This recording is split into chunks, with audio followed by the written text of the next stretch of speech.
아버지 하나님, 진실로 감사 영광을 드립니다. 하나님을 이 시간 저희를 예배하기 모였습니다. 하나님께서 함께해 주시고 축복하여 주시옵소서. 이 시간 모든 영광 주님께 드리오니 주님의 영광으로 받아 주시옵소서. 드리며 예수님 기도합니다.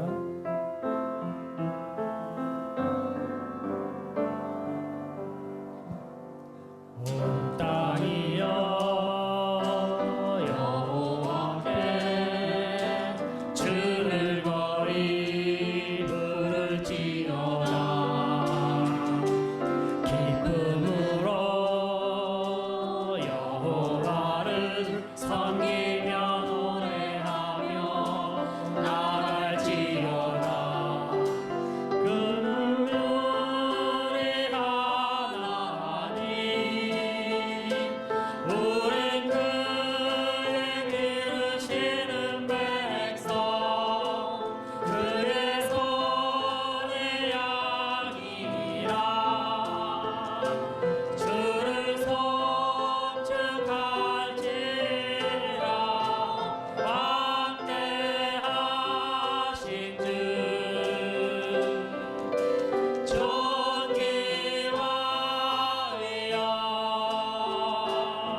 온 땅이여 여호와께 즐거이 부를지어다.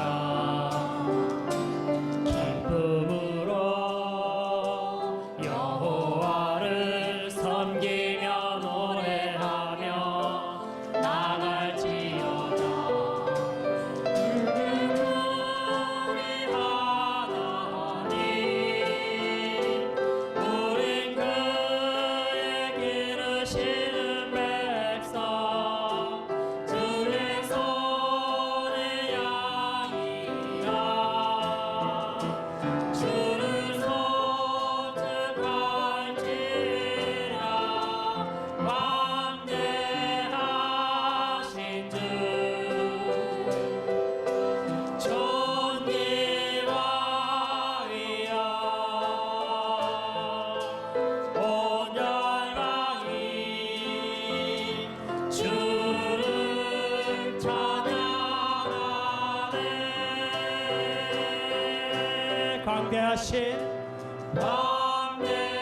광대하신 주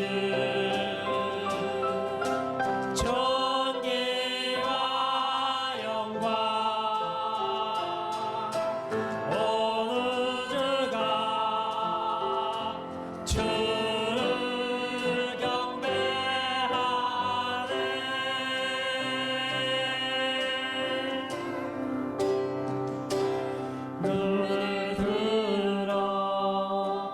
주를 보라. 주의 영광을 보라. 눈을 들어 주를 보라. 주의 영광을 보라. 주를 거룩과 진리 능력에 주의 영광 나타나셨네. 선포하라 선하신 주 주의 인자는 영원하리라. 선포하라 선하신 주 주의 인자는 영원하리라. 눈을 들어 주를 보라. 주의 영광을 보라. 눈을 들어 주를 보라. 주의 영광을 보라. 주는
사랑과 은혜가 충만하신 하나님 아버지, 지난 주간에도 저희들을 지켜주시고 돌봐주신 것을 감사드리옵니다. 올해 내내 질병과 환난으로 하루도 평안한 마음을 갖고 지내지 못함을 고백합니다. 그러나 모든 질병들을 물리칠 수 있는 새로운 백신 선물을 우리에게 내려주셔서 이제 모든 사람들이 예전의 삶으로 돌아갈 수 있게 하여 주심을 진심으로 감사드리옵니다. 즐거운 성탄의 계절에 당신은 우리들을 잊지 않고 사랑하시어 더욱더 굳건한 믿음을 가질 수 있도록 도와주신 것을 감사드리옵니다. 그러나 저희들은 의심과 원망의 마음으로 이 환난의 시간이 빨리 끝나지 않음을 원망하고 탄식한 죄를 용서하여 주시기 바랍니다. 세상은 무서운 질병보다도 우리가 서로를 믿지 못하는 세계로 나아가게 하려는 무서운 사탄의 세력들이 우리들을 지배하려고 하고 있습니다. 우리들을 좌와 우로 편을 갈라놓고 서로를 중화하고 멸시하는 세계로 바꾸려고 하고 있습니다.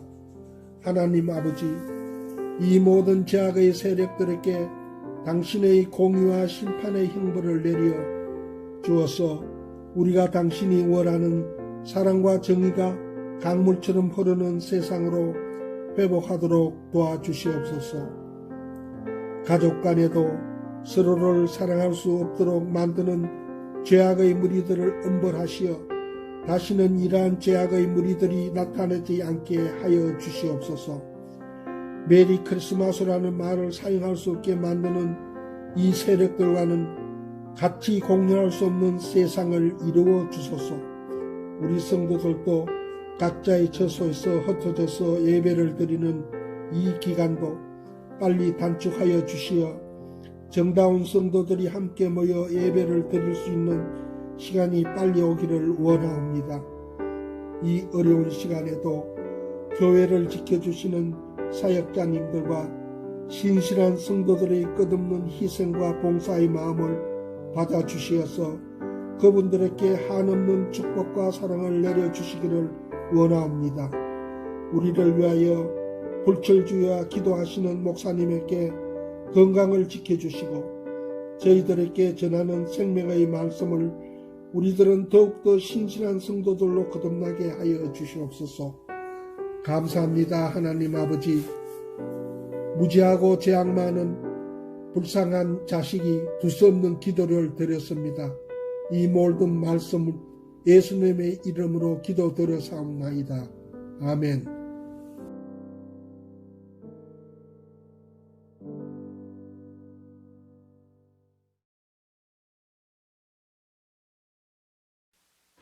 샬롬, 반갑습니다. 여러분 평안하셨죠? 네, 요즘 코로나 사태가 너무 악화되고 있는데 아무쪼록 조심하시면서 항상 건강하시기를 바라겠습니다. 네, 오늘 말씀 스바냐 3장 17절 말씀 한 절 되겠습니다.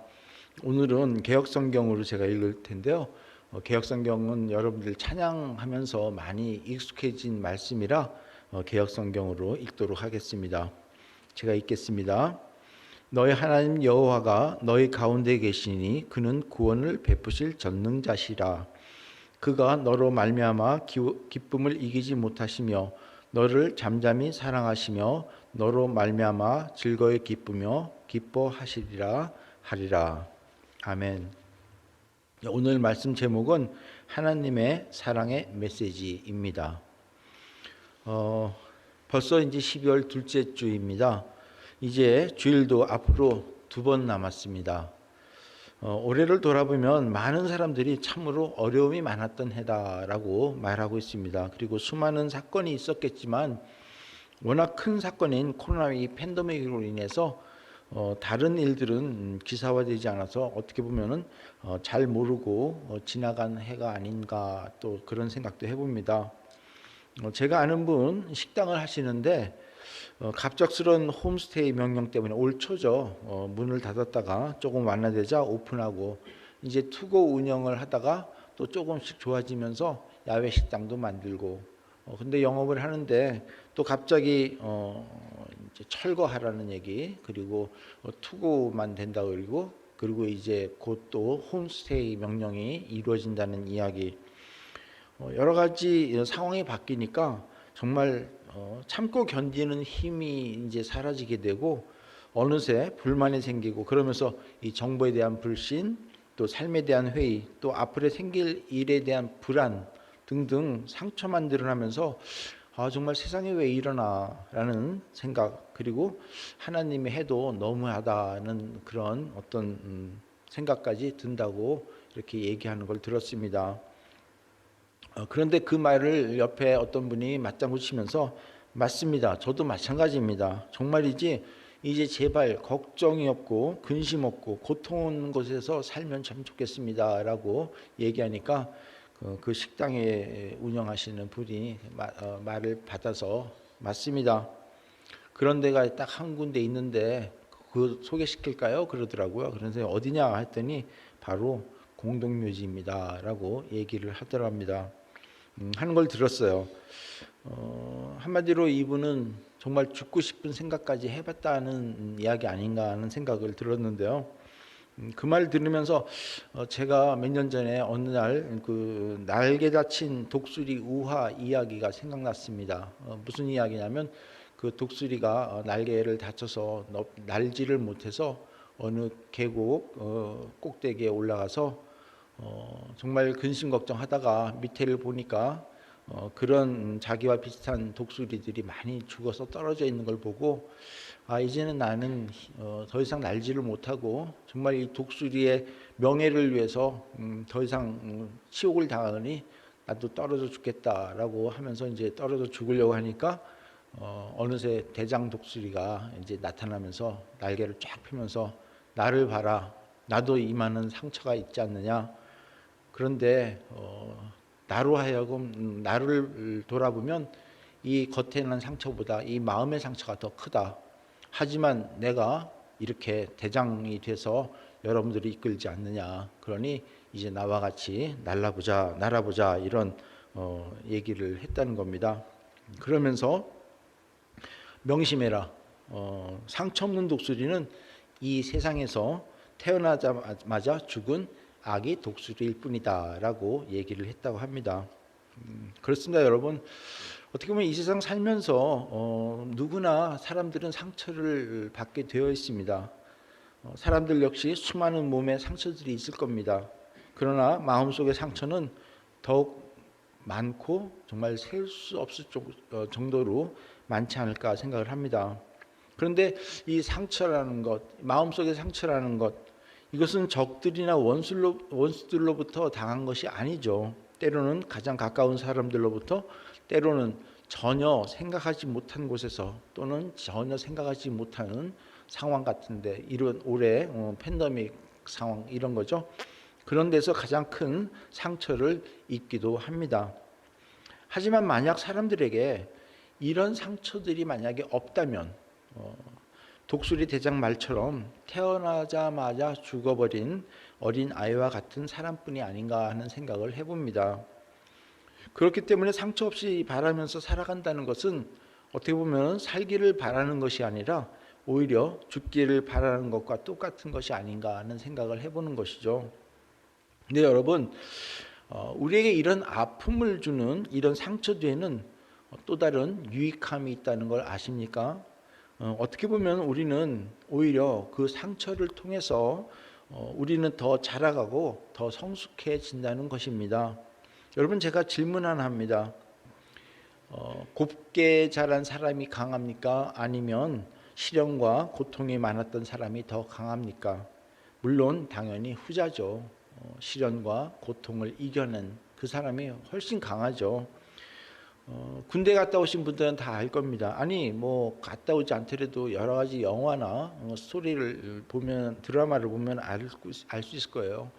특수부대 요원이 이렇게 고된 훈련을 받고 아주 정예 부대원이 된다는 것, 한마디로 아주 훌륭한, 아주 강한 사람일수록 고된 훈련을 받고 있다는 것이죠.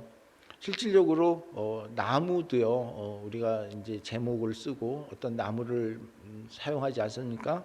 근데 그 나무도 춥고 고산지대에서 모진 비바람을 이겨나간 그런 나무가 단단하고 좋은 나무로 팔리고 있고 또 사용되고 있습니다. 제가 영화를 많이 좋아한다 그랬는데요. 제가 아주 옛날에 봤던 영화입니다. 1956년에 만들어진 영화더라고요. 폴 뉴만 주연인 영화인데요. 제목은 상처뿐인 영광입니다. 어렵게 자라나면서 정말 상처투성인 이 폴 뉴만 주인공이 그 권투를 배워가면서 나중에 챔피언이 되어서 큰 영광의 자리를 차지한다는 그런 영화입니다. 그 마지막 대사가 Somebody up there like me 라고 하면서 누군가 또 저 자리에 나처럼 있다라는 어떤 그런 마지막 대사로 영화는 끝나는데요. 당시 미국은 상처를 딛고 일어나면서 희망을 불러일으키는 그런 시대였습니다. 어떻게 보면 이때부터 대형 세탁기라든가 대형 세단 자동차가 아주 큰 세단 있죠. 그게 이제 이때부터 이제 나왔대요. 그리고 세탁기, 또 믹서, 다리미 등 가전제품 생산과 함께 이 상처 후에 아주 새롭게 일어나려고 하는 노력이 보이면서 그동안 미국은 1939년대 그 경제 대불황이 생기죠. 대불황, 또 제2차 세계대전, 그리고 한국 전쟁 등 수많은 상처를 당했지만 그 상처를 딛고 희망을 바라보면서 미국의 전성기가 진행되고 있는 시대에 만들어진 영화입니다. 그래서 Somebody up there like me라고 하면서 뭔가 희망을 넣어주는데 거기에는 상처투성인 자기 자신을 비춰주는 그런 영화죠. 어쨌든 그런 미국이 이제 멋있게 세계를 제패하는 미국으로 변해가는 그 시대에 만들어졌던 영화입니다. 여러분, 이처럼 수많은 상처와 시련은 어떻게 보면 이런 과정을 통해서 인내와 그리고 겸손을 배우게 하고 그러면서 강인한 자기의 멋을 만들어내는 과정이 아닌가 생각됩니다. 그런데 우리는 이 환경으로부터, 사람들로부터, 혹은 실패나 좌절과 같은 어떤 사건으로부터 얻게 된 이 상처들을 긍정적인 방향으로 소화시키지 못한 채 오히려 그것으로부터 도망치려고 하는 것이 우리 또 사람의 심리입니다. 그리고 그것을 두려워합니다. 그 결과 그 상처들을 인정하고 헤쳐나가기보다는 오히려 그 상처를 두려워하면서 다음과 같은 두 가지 방식의 삶을 선택하는 것을 보게 됩니다. 하나는 남 위주의 삶이죠. 즉 남에게 인정받으려는 것을 인생의 목표로 삼는 것을 봅니다. 이런 사람들은 대개 남의 평가에 대해서 민감하죠. 사람들이 나를 어떻게 생각할까? 나를 보면 뭐라고 말을 하나? 또 잘못하면 남들이 나를 무시하겠지? 또는 어떻게 해서든지 나를 잘 보여야 할 텐데 라고 하는 어떤 남 위주의 삶이죠. 더 관심이 많죠. 이런 사람들은 아무리 많은 칭찬을 듣고 산다 할지라도 그는 어떻게 보면 자기 인생을 사는 것이 아니라 남에게 잘 보이기 위한, 남을 위한 삶이 아닌가 생각을 해봅니다. 남의 기준에 의해서 내 인생을 행복과 불행이 결정된다고 하면 그는 남을 위해서 인생을 대신 살아주는 것이지 내 삶을 사는 것이 아니라고 봅니다. 또 다른 하나는 이제는 반대로 자기중심적인 삶을 사는 사람입니다. 즉 상처받기 싫어서 남들과의 사이에 높은 담을 쌓고 살려는 사람들이죠. 전자는 아까 첫 번째는 남의 평가에 대해서 너무 민감해서 문제고요. 또 이 두 번째 경우는 의도적으로 사람들과 너무 거리를 두며 자기밖에 모르니까 또 문제가 됩니다. 이런 사람들은 다른 사람들의 말에 귀 기울려고 하지를 않습니다. 오히려 이들은 안에서 문을 꽉 잠궈 걸어놓고 혼자 살겠다고 합니다. 한마디로 안 주고 안 받겠다는 얘기죠. 그래서 모든 상처로부터 자유하기를 원합니다. 그래서 자기 생각에는 자유하고 편한 것 같지만 사실은 그렇지가 않습니다.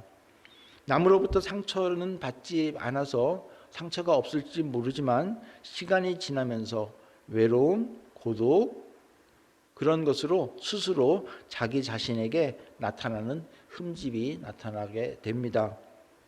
본인은 편하다고 하지만 오히려 그런 삶이 계속되는 한 고독 속에서 혼자 그 길을 걸어가면서 고독의 터널에서 나오지 못하는 것을 보게 되는 것이죠. 그런데 여러분, 그래서인지 자고로 사람은 사랑을 먹고 살아야 한다라는 말이 나옵니다. 어떻게 보면 그래서 예수님께서 하나님은 사랑이시다라고 말했고 또 하나님은 예수님을 통해서 서로 사랑해라라고 말씀하셨는지도 모르겠습니다. 그래서 결론부터 말하자면 우리는 그 사랑을 먹고 살아야 한다는 것입니다. 어느 정신분석가 말에 의하면 사람은 단 한 사람으로부터라도 사랑을 받고 있는 것이 확실하게 깨달으면 그는 세상이 아무리 힘들어도 견딜 수 있는 힘이 생기고 또 그 힘으로 살아갈 수 있다라고 얘기합니다. 즉, 그 사람만, 즉 내가 아는 그 사람만 나를 사랑한다면 세상 모든 사람이 나를 미워해도 이겨낼 수 있다는 것입니다. 심지어 세상이 나의 목숨을 뺏어간다 하더라도 그것을 두려워하지 않는다고 합니다. 자기를 사랑해주는 사람만 확인이 된다면, 그가 나를 사랑한다면 이라는 것이죠. 바로 그 사랑을 받고 사는 사람, 그 사랑의 확신 속에 사는 사람, 바로 그런 사람이 행복한 사람이라는 것입니다. 오늘 말씀을 보면 그런 하나님의 사랑을 전하는 말씀이 바로 오늘 말씀입니다. 사실 그토록 문제가 많아서 스스로 얻은 고통에서 허덕이고 있는 그런 이스라엘에게 하나님께서 사랑을 고백하는 말씀이 오늘 말씀입니다. 하나님께서는 이스라엘에 대해서 이렇게 말씀하십니다. 17절 오늘 말씀이죠. 너희 하나님 여호와가 너희 가운데 계시니 그는 구원을 베푸실 전능자이시라. 그가 너로 말미암아 기쁨을 이기지 못하시며 너를 잠잠히 사랑하시며 너로 말미암아 즐거이 부르며 기뻐하시리라 하리라. 이 말을 오늘 말로 표현한다면 나는 너를 생각할 때마다 기쁨을 이기지 못하겠다. 나는 너를 생각할 때마다 너무 기쁘다는 얘기입니다. 그리고 나는 내가 너무 사랑스럽다. 너야말로 내가 존재하는 이유다라는 말씀이죠. 여러분, 혹 우리 주변에 내가 존재하는 이유인 그런 사람이 있습니까? 내가 이 존재하는 이유가 바로 너 때문이다라는 그런 사람이 있냐는 겁니다. 내가 너 때문에 산다. 너야말로 나를 살게 하는 힘이다 라고 하는 사람. 이 한 사람만 있어도 그 사람은 살맛이 난다는 것입니다. 하루 종일 일하고 사람들에게 치이고 일에 시달리고 그러다가 집에 돌아갑니다. 피곤한 몸에 문을 열고 들어가는데 사랑하는 가족이 나를 반깁니다. 도끼 같은 자식들, 사랑스러운 아내가 쪼르르 달려와 안깁니다. 얼마나 수고가 많으셨습니까? 오늘도 무사하셨습니까? 참 힘들었지요? 라면서 발도 씻겨주고 안마도 하고 어깨도 주물러주고 사실 그러는 순간 모든 짐이 다 벗어버려지죠. 내가 오늘 무슨 어려운 일이 있었는지 기억도 나지 않을 겁니다. 이런 사람이 있냐는 겁니다. 어떤 분은 그러죠. 꿈깨. 글쎄요. 세상이 사실 변해가는 것 같습니다. 그러니까 가정이 점점 파괴되는 것 같습니다. 그래서인지 요즘 가족은 필요 없고 강아지를 키우는 사람들이 많다고 하죠. 집에 가면 웬만한 사람들보다 낫다고 합니다. 멀리 발자국 소리만 들어도 자기가 주인인 줄 알고 난립니다. 문 앞에 대기하고 있다가 문을 열고 들어가면 달려들어서 혀를 핥고 깡총깡총 뛰며 난립니다. 그때 강아지 보고 얘기하죠. 야, 내가 너 때문에 산다. 이렇게 얘기한다는 겁니다. 하지만 여러분, 강아지가 되었건 사람이 되었건 우리는 그렇게 나를 사랑해주는 대상을 떠올리며 힘을 얻는 것을 보는데요. 어떤 분은 그래요. 나는 그런 강아지도 없어 라고 얘기합니다. 하지만 여러분, 이거 하나는 분명합니다. 그렇게 믿고 힘을 주던 사람, 또 그렇게 나를 반기던 강아지, 이런 모든 것들이 결코 영원히 우리의 힘이 되어주지 못한다는 것입니다. 그런데 여러분, 이 변함이 없는 분, 바로 그분이 하나님이라는 것 아십니까? 하나님께서는 옛날이나 지금이나 변함없이 말씀하십니다. 누가 뭐래도 너는 나의 기쁨이다 라고 말이죠. 오늘 본문에서 하나님께서는 이스라엘 사람에게 말씀하십니다. 제가 쉬운 성경으로 다시 읽어드리겠습니다. 내 하나님 여호와께서 너와 함께 계신다. 능력의 하나님께서 너를 구해주실 것이다. 주께서 너를 기뻐하실 것이며 너는 주의 사랑 안에서 편히 쉴 것이다. 너를 보시고 노래하며 즐거워하실 것이다 라는 말씀입니다. 여러분, 이 말씀 믿습니까? 물론 그거야 이쁜 짓 하면 당연히 그런 거 아니겠습니까? 라고 말할지 모르지만 여러분, 이 하나님께서 이런 말씀을 하실 때가 어느 때인지 아십니까? 여러분, 이스라엘 백성이 번영되고 잘 될 때가 아닙니다. 이스라엘이 하나님을 버리고 우상숭배와 온갖 죄악에 빠져 있는 상태였습니다.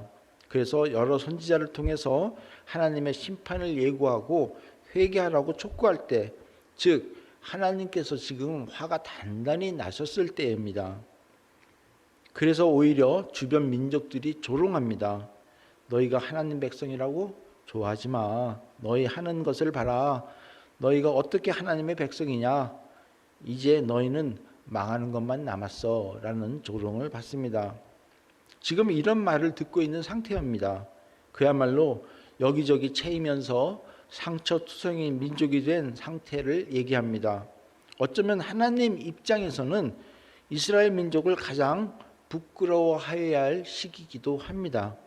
그래서 나는 너를 선택한 것을 정말 후회한다. 내가 내 이름으로 일컫는 것이 부끄럽다라고 말씀하여야 옳을 것 같은 때입니다. 그런데 바로 이 시간 하나님께서는 오히려 이렇게 말씀하십니다. 내가 너로 인하여 기쁨을 이기지 못하겠다. 나는 너 때문에 기쁘다. 나는 너희를 생각할 때마다 가슴이 설레고 뛴다 라고 말씀하시는 겁니다. 여러분, 왜 하나님께서 이런 말씀을 하시겠습니까?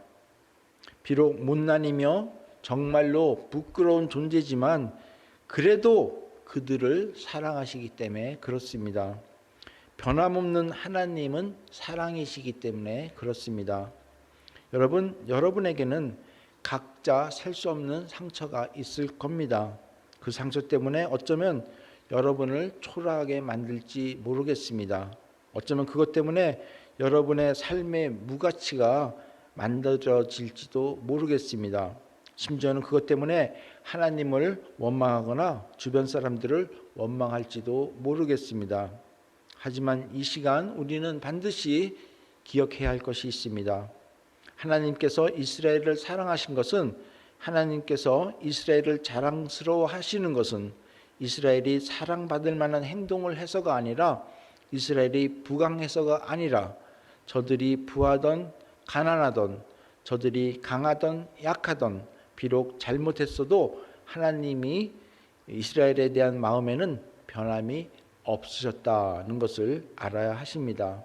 그래서 오늘 성경은 말씀하십니다.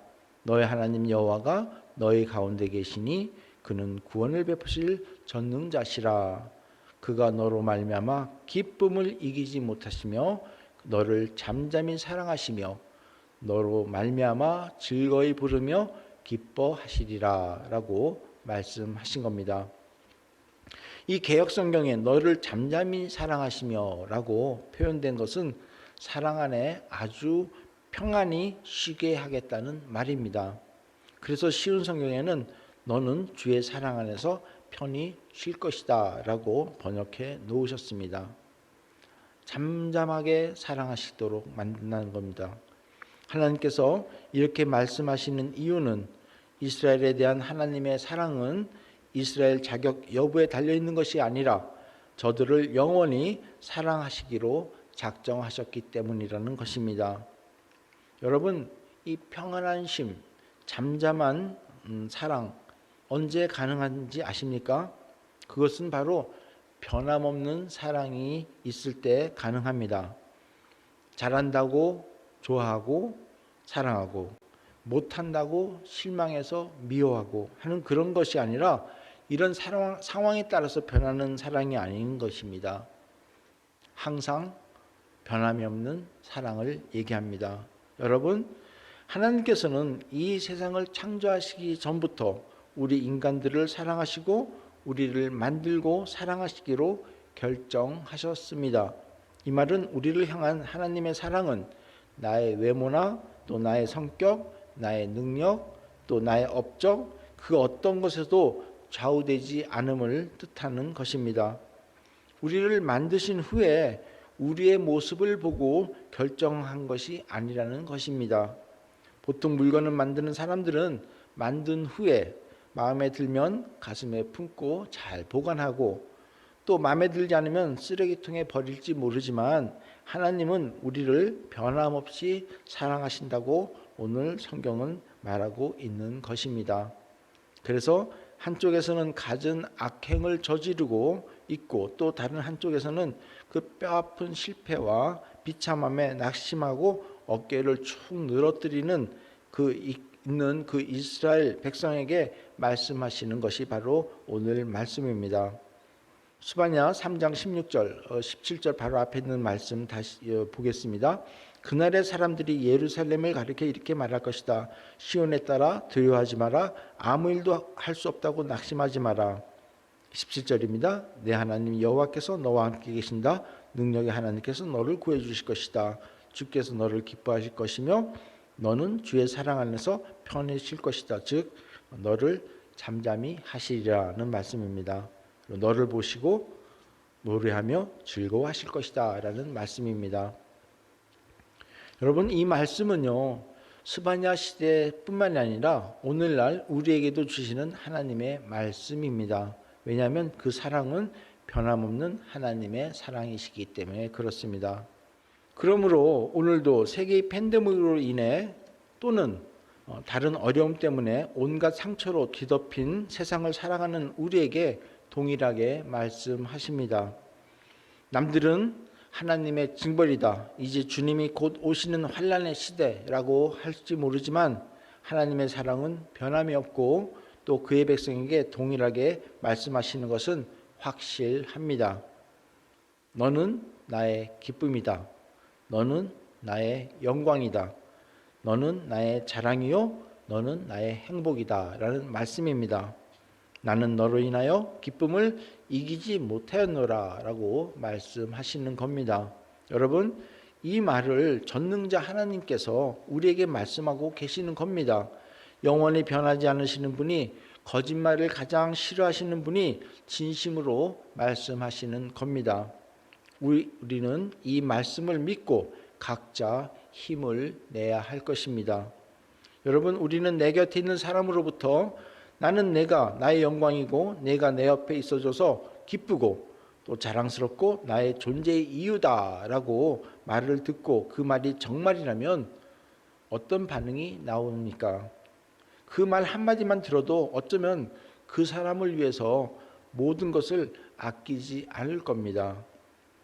정말로 내가 사랑하는 사람이 당신은 나의 기쁨이라고 말한다면 내가 지금 어떻게 살아야 하는지 생각해 보셨습니까?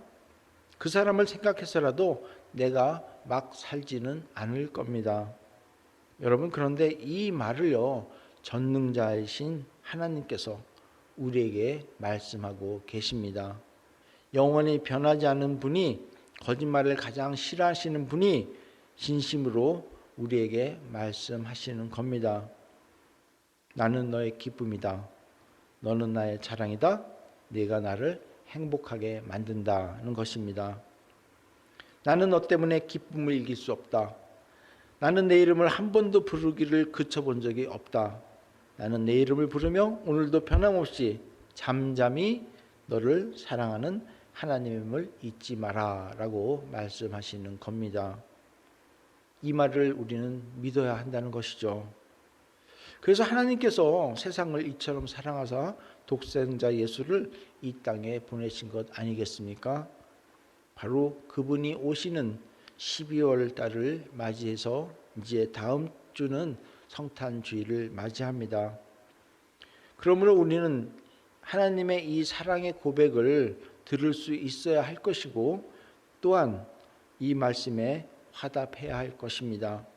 주님, 저희도 어떤 환난이 와도 주님의 사랑을 믿고 나를 포기하거나 함부로 살지 않겠습니다. 아무리 코로나 사태가 힘들다 하더라도 나는 결코 나를 포기하지 않으며 하나님의 사랑에 힘입어 살며 그것을 증거하며 살겠습니다. 적어도 이런 다짐으로 살아야 된다고 봅니다. 여러분, 이제 2020년 약 2주 남았습니다. 그리고 2021년 새해를 맞이할 것입니다. 오늘도 성탄주의를 앞둔 이 시점에서 이 음성을 듣고요, 하나님께서 예수님을 왜 이 땅에 보내셨는지를 생각하고 또 우리도 하나님께로부터 너는 나의 기쁨이라는 음성을 듣고 힘내며 그리고 하나님이 사랑하시는 이웃을 향해서 우리도 너는 나의 기쁨이라는 메시지를 전하며 축복의 통로가 되는 우리 모두가 되기를 예수 그리스도 이름으로 부탁드리며 축원합니다. 기도하시겠습니다. 아버지 하나님, 감사합니다. 정말 올해 한 해는 너무나 어려운 한 해였다고들 모두 그러지만 그렇지만 주님, 변하지 않는 하나님의 사랑으로 올 한 해를 살았음을 다시 한번 고백합니다. 주님께서 우리를 사랑하시기 위해서 이 땅에 태어나셨고 또 우리를 사랑하시기 때문에 십자가 못 박혀 죽으셨는데, 아버지 하나님, 저희들이 이 영원한 하나님의 사랑을 깨닫게 하시고 이제 크리스마스를 맞이하는 이때 그 사랑으로 살게 하시고 그 사랑으로 힘을 얻게 하시고 이제 너는 나의 기쁨이라는 그 말씀을 하나님께 듣고 또 이웃에게 전할 수 있는 우리 모두가 되도록 인도하여 주시옵소서. 감사드리며 예수님 이름으로 기도드리옵나이다. 아멘.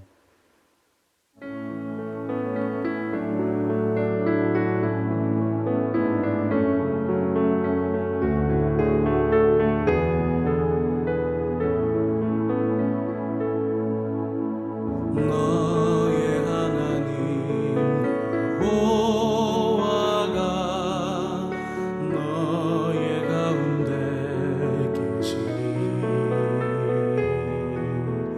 그는 구원을 베푸실 전능자